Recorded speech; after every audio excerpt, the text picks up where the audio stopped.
여러분들 중에 혹시 여행 좋아하는 사람 있습니까? 그렇게 여행을 떠날 때 사람들이 잊어버리지 않고 꼭 챙겨가야 하는 준비물이 있다면 어떤 것이 있을까요?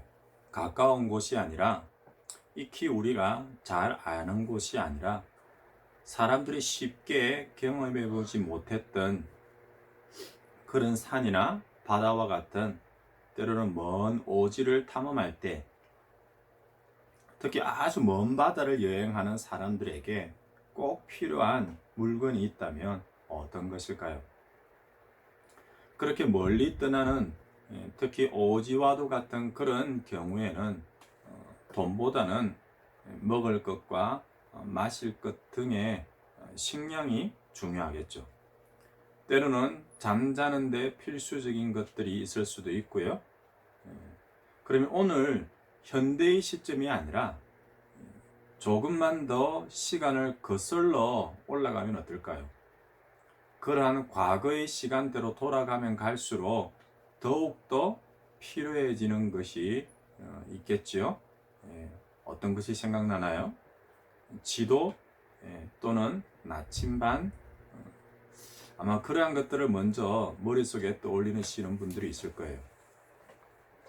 특히 길눈이 어두운 사람들, 때로는 길을 잘 잃어버리는 사람들에게는 반드시 그러한 길을 갈 수 있도록 도와주는 물건이 먼저 필요할 겁니다.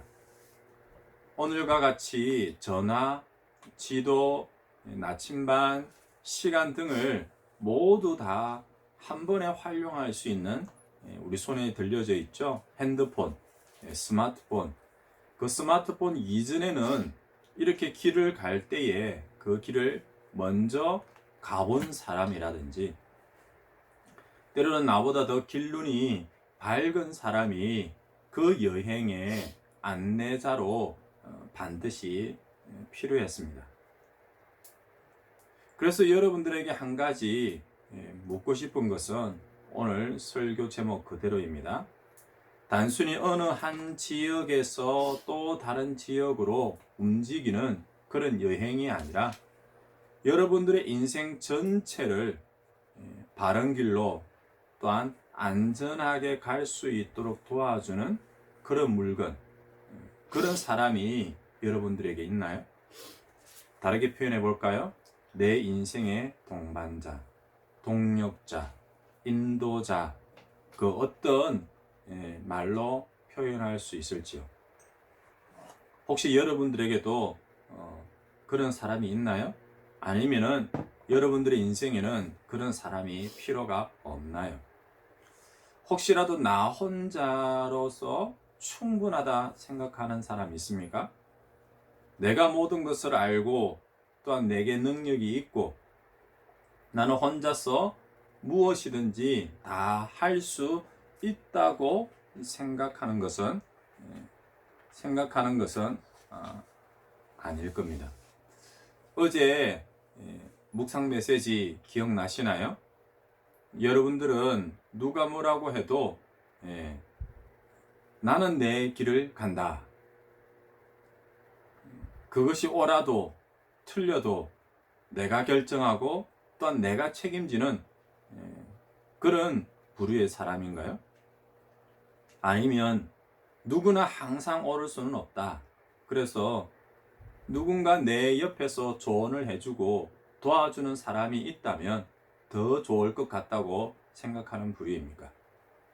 그래서 분명 내가 결정하고 내 길을 가고 있지만 그래도 나 자신의 귀와 마음이 열려 있어서 누군가의 도움, 조언을 구하는 부류의 사람인가요? 그것도 아니면 나는 도무지 자신이 없어. 그래서 나는 나 앞서 걸어가고 있는 누군가를 따라가기를 원해. 물론 이런 사람이 무조건적인 의존형의 사람을 말하지는 않습니다.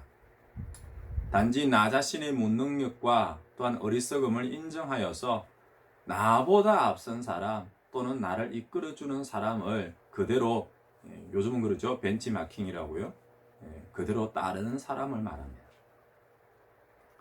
마지막은 어떤 사람이었나요? 누군가가 무엇을 하라고 하면 하는 거예요.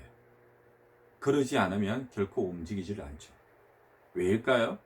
단순히 게으른 사람이라고 말하고 싶지 않은데 혹시라도 여러분은 방금 이야기 드렸던 사람들 중에 어떤 부류에 해당이 될까요? 개인적으로 저는 두 번째, 세 번째 사이가 저 자신의 모습인 것 같아요. 물론 지금 사람과 사람 사이의 관계만을 말하는 것은 아닙니다. 어떤 철학자가 인생이랑 바다 위에 떠 있는 조각배와 같다라는 말을 했어요. 인생은 나 혼자만의 삶이라는 뜻입니다. 그 누구도 대신 살아줄 수 없으니까요. 또한 누군가 옆에 있다 할지라도 언제까지 함께 할 수도 없기에 결국에는 그 동반자가 없이 혼자 걷는 길, 인생의 여정이라는 그런 말입니다. 하지만 이 말은 너무나도 지극히 인간적인 관점에서 본 표현이에요. 오늘 우리가 읽었던 시편 119편의 말씀은 다르게 이야기합니다. 특히 시편 119편 105절 말씀, 주의 말씀은 내 발의 등이요 내 길의 빛이니이다. 이 한 구절의 말씀만 제대로 묵상한다면, 때로는 우리의 신앙의 지표로 삼는다면, 우리는 결코 나그네와 같은, 때로는 조각배와 같은 그런 인생의 여정에서 언제 어디서나 영원히 함께할, 나와는 비교는 안 되겠죠. 너무나도 탁월하고 훌륭하며 든든한 평생의 영원한 동반자가 있음을 알게 됩니다. 사실 사람은 결코 홀로 살아갈 수 없는 그런 존재예요. 물론 그 사람과 함께 하기 때문에 상처도 입고 아픔도 겪고 배신도 당하고 경쟁을 해야만 하고 또한 위협을 겪는 그런 경험들을 수없이 하게 됩니다. 하지만 또 그 사람과 함께 함으로 우리는 치유를 받고 회복을 얻고 하나님도 경험하고 그리고 격려도 받고 그리고 행복을 찾을 수가 있죠. 사실 인생의 길에서 우리가 혼자이기에 외롭고 또한 혼자이기에 힘들어합니다. 또한 그렇게 혼자이기에 어찌할 바를 몰라서 헤매이는 일들이 많습니다. 무엇보다 혼자라는 그 외로움과 상실감, 또한 슬픔과 절망은 이 세상에 누구라고 할지라도 두려워하고 또한 결코 겪고 싶어 하지 않는 그런 삶일 거예요. 그것은 앞에 있는 저도 마찬가지입니다. 외로움보다 더 저 자신을 힘들게 하는 것은 없는 것 같아요. 아마 이것만은 아니겠죠. 그런 우리 인생은 언제 어디서 넘어질지 알 수가 없습니다. 혼자라는 한계가 있고요. 또 때로는 관계와 그리고 환경에서 오는 우리를 넘어지게 하는 그런 시험과 유혹이 너무 많습니다. 때로는 건드리기만 하면, 살짝 스치기만 해도 우리를 멸망과 죽음의 길로 인도하는 그런 지뢰밭과도 같은 것이 바로 우리 인생이라고 말하는 분들이 있어요. 군대에 갔다 오지 않은 여성이나 어린 자녀들은 이러한 지뢰라는 것에 대해서 잘 모릅니다. 또한 남자들도 전방에서 근무를 서보지 않았던 분들은 그 심각성을 모를 수도 있습니다. 단순히 지뢰가 아니에요. 지뢰밭이라고 표현을 했습니다. 하나를 건드리면 하나가 터지는 것이 아니라 속된 말로 줄줄이 비엔나라고 하죠. 그 지역, 그 일대, 우리들의 삶 전체가 무너지고 깨어지고 사라지는 그런 지뢰밭을 우리가 살아가는 인생이라고 말하는 분이 있어요. 그런데 우리 인생을 지금 이런 지뢰밭 사이를 걷고 지나가는 여정이라고 말하고 있으니 우리에게 지금 제일 먼저 필요한 것이 무엇일 것 같아요? 이러한 지뢰밭을 우리가 안전하고 무사하게 피해서 걸어갈 수 있는 방법. 맞아요. 어떤 방법이 있을까요? 그것은 바로 안내자가 있으면 돼요. 무엇보다도 지뢰가 묻혀 있는 그런 지도가 우리 손에 들려져 있다면 더 좋겠죠. 바로 이러한 안내자, 지도와 같은 역할을 바로 오늘 말씀, 우리에게 들려지는 이 하나님의 말씀으로 표현합니다. 그런 말씀이 내 발의 등이요, 내 길의 빛이라고. 그래서 그런 안내자, 지도와 같은 그 말씀 위에 굳게 서라고 우리에게 권면하고 있습니다. 사실 내가 무조건 옳다. 나는 무한한 능력을 가지고 있고 최고의 지혜를 가졌다. 그래서 나는 완벽하다. 그런 말을 한다면 그것이 착각인지 아니면 자신감인지 때로는 교만함을 가진 것인지는 모르겠어요. 그런 사람들에게는 이런 안내자, 지도가 필요 없다 생각할지도 모르겠네요. 하지만 우리가 사람이 정말 그렇게 완벽하고 온전한 존재일까요? 인간은 그 누구도 완전하지 않습니다.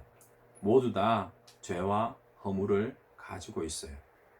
그래서 사람은 누구나 그 자신의 부족함을 깨닫고 또한 그 어리석음에서 돌이킬 때 비로소 온전한 삶을 시작할 수 있습니다. 태초에 하나님께서 말씀으로 세상과 사람을 지으셨습니다. 또한 땅의 흙으로 사람을 지으시고 생기를 그 코에 불어 넣으시니 사람이 되었어요. 그래서 이사야서 2장 22절에는 너희는 그 인생을 의지하지 말라. 왜요? 그의 호흡은 코에 있기 때문이에요. 그래서 새말 가치가 없다고 이야기를 합니다. 하나님이 불어넣어 주시는 그 생기가 없으면 우리는 진토, 한죽, 흙, 때로는 티끌과 같은 존재일 뿐이기에 그 인생을 의지하지 말고 또한 교만하지 말라는 그런 뜻이겠죠. 이것을 단순히 인생의 연약함이나 부족함이나 그 한계만을 드러내는 것을 뜻하지는 않습니다. 오히려 그 생명이 어디에서 왔으며 그 인생의 주권이 어디에 있으며 그 삶이 결국 어디로 나아가야 할지를 우리에게 말해줍니다. 그러니 하나님의 사랑과 위로, 공의와 축복의 그 약속의 말씀 앞으로 나오라. 그렇게 오늘도 우리에게 권면하는 거죠. 이렇게 인생이 누구인지 어떤 존재인지를 깨닫게 해주는 것이 바로 말씀이에요. 또한 그 인생의 바른 길을 가도록 인도해주고 또한 바른 삶을 살도록 가르쳐주고 무엇보다도 그 삶에 예비된 풍성함을 온전히 누리도록 해주는 것이 바로 하나님의 말씀입니다. 이 말씀이 그대로 디모데후서 3장 15절에서 17절에 기록되어져 있어요. 15절이요. 성경은 능히 너로 하여금 그리스도 예수 안에 있는 믿음으로 말미암아 구원에 이르는 지혜가 있게 하느니라. 16절이요.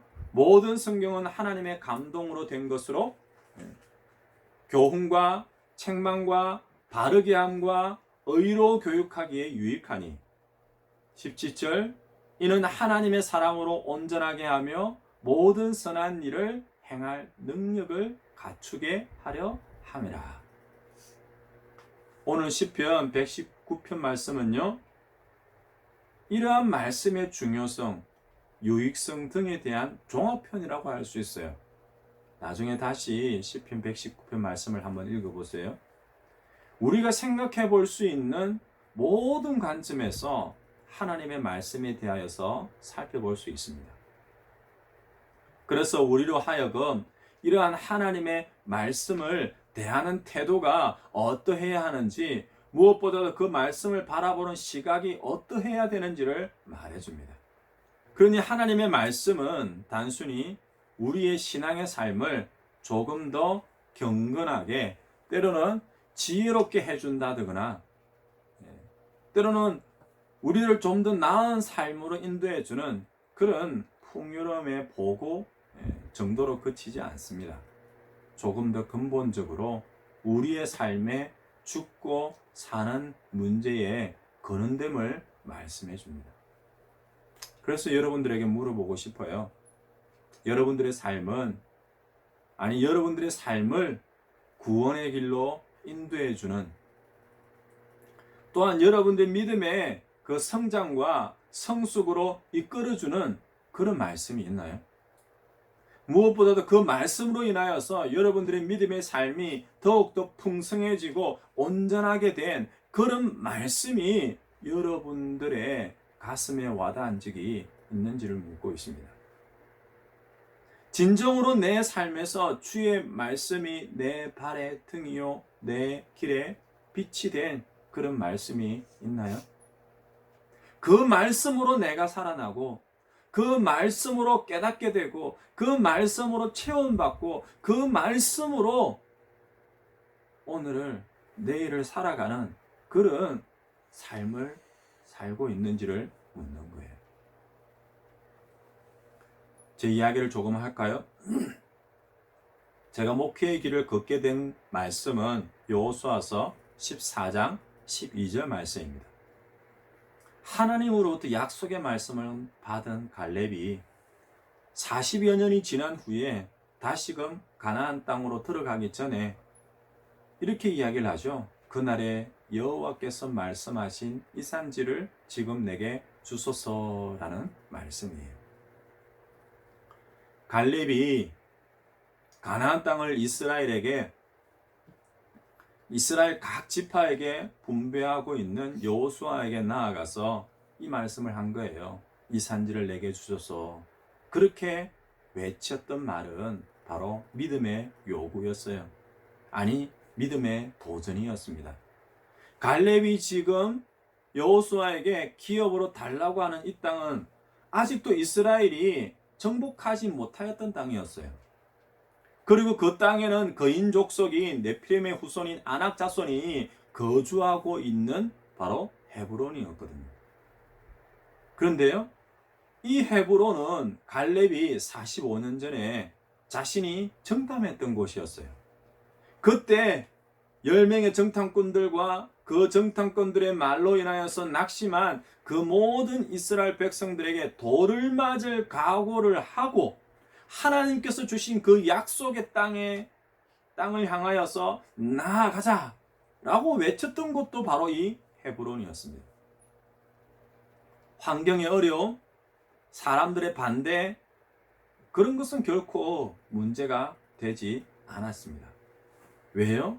갈렙에게는 하나님의 약속의 말씀이 있었고 또 그 말씀을 붙들고 따르는 믿음의 고백이자 요구가 바로 이 산지를 지금 내게 주소서라는 말씀이기 때문이죠.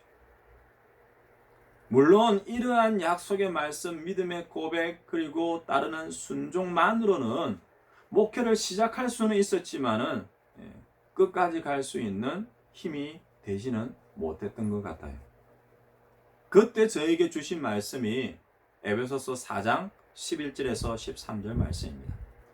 이는 성도를 온전하게 하며 봉사의 일을 하게 하며 그리스도의 몸을 세우려 하심이라. 분명 목회의 길을 가기 위하여서 주어진 목표이기도 하고요, 또한 지표이기도 했어요. 성도를 온전하게 하고 가르치고 봉사 일을 하게 하며 그리스도 몸인 그 교회를 세우는 그런 귀한 직분, 그런 역할들을 감당하라는 것이었죠. 그런데요, 그 성도에는 저 자신도 포함되는 거예요. 아니, 제가 먼저 성도여야 했어요. 저 자신이 먼저 온전하게 되어야 됐고, 저 자신이 먼저 봉사의 일을 하며, 저 자신이 그리스도의 몸의 지체가 되어서 세워져 가는 그 과정을 거치지 아니하고, 흔히 말하는 자기 자신을 보지 못하고 다른 사람들만 보기 시작을 하면 결코 그리스도의 몸된 교회를 섬기거나 또한 세워가는 그 직분을 감당할 수 없었던 거죠. 그래서 저 역시 또한 제가 먼저 성도로서 자라가고 또한 성숙해 가는 그런 훈련을 거쳐 가야만 했습니다. 그 말씀을 저에게 주신 거예요. 우리가 다 하나님의 아들을 믿는 것과 아는 일에 하나가 되어 온전한 사람을 이루어 그리스도의 장성한 분량에 이르기까지 이르리니 자라가라. 그리고 이러한 말씀으로 인하여서 다시금 또 한번 저에게 주신 산지, 때로는 주의 성도들을 온전하게 하는 사역에 무엇보다 근본적인 목적은 그리스도의 몸된 교회를 세우는 데 쓰임받는 그런 일꾼의 사명을 감당하는 목회의 길을 계속 걸을 수 있었습니다. 결혼을 하고 가정을 이룰 때에도 하나님의 말씀이 있었어요. 사무엘하 2장 1절 2절 말씀인데요. 다윗이 여호와께 여쭈아뢰되 내가 유다 한 성읍으로 올라가리까? 여호와께서 이르시되 올라가라. 다윗이 아뢰되 어디로 가리까? 이르시되 헤브론으로 갈지니라. 다시금 헤브론에 말씀이 주어졌어요. 그런 다윗처럼 주의 성전, 주님의 몸된 교회, 믿음의 가정을 세울 수 있도록 돕는 배필, 동력자들을 붙여 주셨습니다. 그 이후에도 수많은 인생의 갈림길, 결단의 순간마다 말씀을 주셨어요.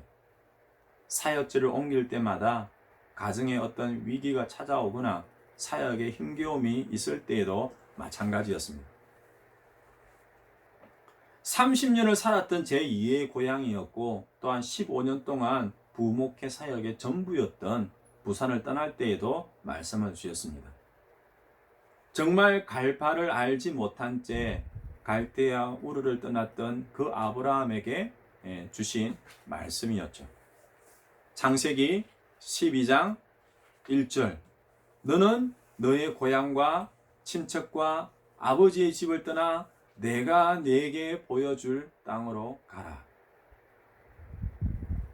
물론 이 말씀은 아직도 진행형입니다. 그렇게 떠나온 경기도와 서울에서의 5년에 걸친 부목회 사역을 마치고 이제는 개척교회라는 어쩌면 마지막이지만은 또한 어쩌면 이제 진짜 시작인 하나님께서 보여줄 약속의 땅에서의 삶이 남았고 계속되고 있기 때문이죠. 그래서 저는 지금도 기도합니다. 아니 이제 진짜 다시 기도하고 기대하며 소망합니다.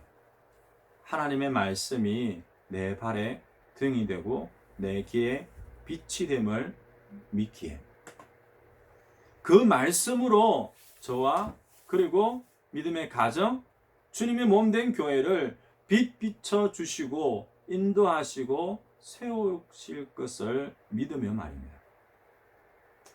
한편으로는 이제 진짜 다시 한번 외쳐보아야 할 때인지도 모르겠어요.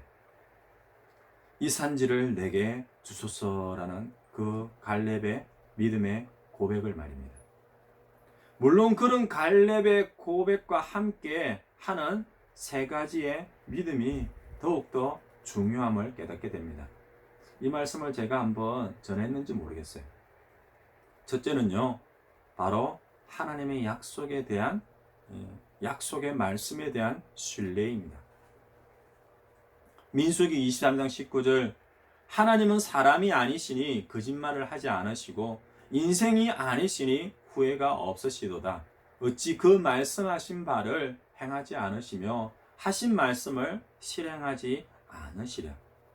신실하신 하나님, 인자하신 하나님께서 그 주신 말씀을 또한 오늘 우리에게 각자에게 주시는 그 말씀을 반드시 이루실 줄을 여러분들은 믿으시기를 바랍니다. 이러한 약속의 말씀에 대한 신뢰가 있다면 다시금 고백할 수 있겠죠. 둘째는요, 바로 그 여호와께서 나와 함께 하시면이라는 말씀이에요. 물론 여기서 함께 하시면이라는 것이 조건이나 또한 만일이라고 그래서 혹시 그런 의미는 아니에요.